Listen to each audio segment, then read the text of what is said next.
ಗಜಕೇಸರಿ ಯೋಗ ಈ ರಾಶಿಯವರಿಗೆ ಶ್ರೀಮಂತರಾಗುವ ಯೋಗ. ಮಾರ್ಚ್ 5ರಂದು ಬೆಳಗ್ಗೆ 8:12ಕ್ಕೆ ಚಂದ್ರನು ವೃಷಭ ರಾಶಿಯನ್ನು ಪ್ರವೇಶಿಸುತ್ತಾನೆ. ಗುರು ಈಗಾಗಲೇ ವೃಷಭ ರಾಶಿಯಲ್ಲಿದೆ. ಇದರಿಂದಾಗಿ ಈ ರಾಶಿಯಲ್ಲಿ ಪ್ರಬಲವಾದ ಗಜಕೇಸರಿ ರಾಜಯೋಗ ರೂಪುಗೊಳ್ಳುತ್ತದೆ. ಗಜಕೇಸರಿ ಯೋಗ ಒಂದು ಶುಭ ರಾಜಯೋಗವಾಗಿದೆ. ಗುರು ಕೇಂದ್ರ ಭಾವಗಳಲ್ಲಿ ಅಂದರೆ 1, 4, 7 ಅಥವಾ 10ನೇ ಮನೆಗಳಲ್ಲಿದ್ದು ಚಂದ್ರನ ಶುಭ ಅಂಶಗಳೊಂದಿಗೆ ಸಂಯೋಗವಾದಾಗ ಗಜಕೇಸರಿ ಯೋಗ ರೂಪುಗೊಳ್ಳುತ್ತದೆ. ಗಜಕೇಸರಿ ರಾಜಯೋಗದ ರಚನೆಯಿಂದಾಗಿ ಕೆಲವು ರಾಶಿಗಳ ಜನರ ಜೀವನದಲ್ಲಿ ಅದ್ಭುತ ಬದಲಾವಣೆಗಳು ಉಂಟಾಗುತ್ತವೆ. ಹಾಗಾದರೆ ಈ ಗಜಕೇಸರಿ ರಾಜಯೋಗ ಯಾವ ರಾಶಿಯವರಿಗೆ ಉತ್ತಮವಾಗಲಿದೆ ಎಂದು ಈಗ ತಿಳಿಯೋಣ. ಕರ್ಕಾಟಕ ರಾಶಿ. ಕರ್ಕಾಟಕ ರಾಶಿಯ ಜನರ 11ನೇ ಮನೆಯಲ್ಲಿ ಈ ಶುಭ ಯೋಗ ರೂಪುಗೊಳ್ಳುತ್ತಿದೆ. ಆದ್ದರಿಂದ ಈ ಯೋಗದ ರಚನೆಯಿಂದಾಗಿ ನಿಮಗೆ ಆರ್ಥಿಕ ಸಿಗುತ್ತದೆ. ಇದರೊಂದಿಗೆ ಹೂಡಿಕೆ ಮತ್ತು ವ್ಯವಹಾರದಿಂದ ಉತ್ತಮ ಲಾಭ ಪಡೆಯುವ ಭರವಸೆ ಇದೆ. ಹೊಸ ಯೋಜನೆಗಳಲ್ಲಿ ನೀವು ಯಶಸ್ಸನ್ನು ಪಡೆಯುವ ನಿರೀಕ್ಷೆ ಇದೆ. ನೀವು ಸ್ನೇಹಿತರು ಮತ್ತು ಕುಟುಂಬದಿಂದ ಬೆಂಬಲವನ್ನು ಪಡೆಯುತ್ತೀರಿ. ಇನ್ನು ಕನ್ಯಾ ರಾಶಿ. ಕನ್ಯಾ ರಾಶಿಯವರ 9ನೇ ಮನೆಯಲ್ಲಿ ಗಜಕೇಸರಿ ಯೋಗ ರೂಪುಗೊಳ್ಳುತ್ತದೆ. ಈ ಸಮಯದಲ್ಲಿ ನಿಮಗೆ ಅದೃಷ್ಟದ ಸಂಪೂರ್ಣ ಬೆಂಬಲ ಸಿಗುವುದು. ಇದರೊಂದಿಗೆ ನೀವು ಪ್ರಯಾಣದಿಂದ ಪ್ರಯೋಜನವನ್ನು ಪಡೆಯುತ್ತೀರಿ.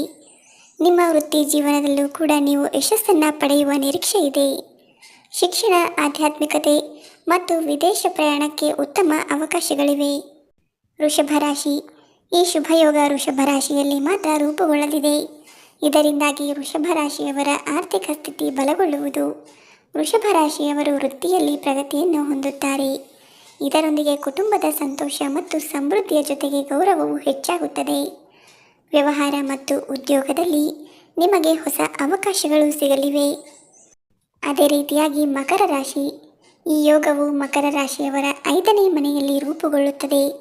ಇದು ತುಂಬ ಶುಭವಾಗಲಿದೆ. ಈ ಸಮಯದಲ್ಲಿ ಮಕ್ಕಳಾಗದ ವಿವಾಹಿತ ಮಕರ ರಾಶಿಯವರಿಗೆ ಮಕ್ಕಳ ಸಂತೋಷ ಸಿಗುತ್ತದೆ. ಇದರೊಂದಿಗೆ ನೀವು ಪ್ರೀತಿ, ಪ್ರೇಮ, ಸಂಬಂಧ ಮತ್ತು ಶಿಕ್ಷಣದಲ್ಲಿ ಯಶಸ್ಸನ್ನು ಪಡೆಯುವ ಸಾಧ್ಯತೆ ಇದೆ. ಇದರೊಂದಿಗೆ ಷೇರು ಮಾರುಕಟ್ಟೆಯಲ್ಲಿ ಉದ್ಯೋಗ ಮಾಡುವ ಜನರು ಪ್ರಯೋಜನಗಳನ್ನು ಪಡೆಯಲಿದ್ದಾರೆ.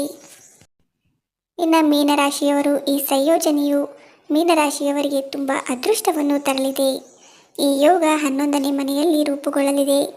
ಇದರಿಂದಾಗಿ ನೀವು ಉದ್ಯೋಗದಲ್ಲಿ ಬಡ್ತಿ ಮತ್ತು ವ್ಯವಹಾರದಲ್ಲಿ ಲಾಭವನ್ನು ಪಡೆಯುತ್ತೀರಿ. ಅಲ್ಲದೆ ನೀವು ಹೊಸ ಆದಾಯದ ಮೂಲಗಳನ್ನು ಸಹ ಪಡೆಯುತ್ತೀರಿ. ಸಮಾಜದಲ್ಲಿ ನಿಮ್ಮ ಖ್ಯಾತಿ ಹೆಚ್ಚಾಗುವುದು ಮತ್ತು ಸ್ನೇಹಿತರಿಂದ ಬೆಂಬಲ ಕೂಡ ಸಿಗುವುದು. ಸ್ನೇಹಿತರೆ, ವಿಡಿಯೋ ಇಷ್ಟ ಆಗಿದ್ದರೆ ದಯವಿಟ್ಟು ವಿಡಿಯೋವನ್ನು ಲೈಕ್ ಮಾಡಿ. ಹಾಗೆ ಚಾನಲ್ಗೆ ಸಬ್ಸ್ಕ್ರೈಬ್ ಆಗೋದನ್ನು ಮರಿಬೇಡಿ. ಧನ್ಯವಾದಗಳು.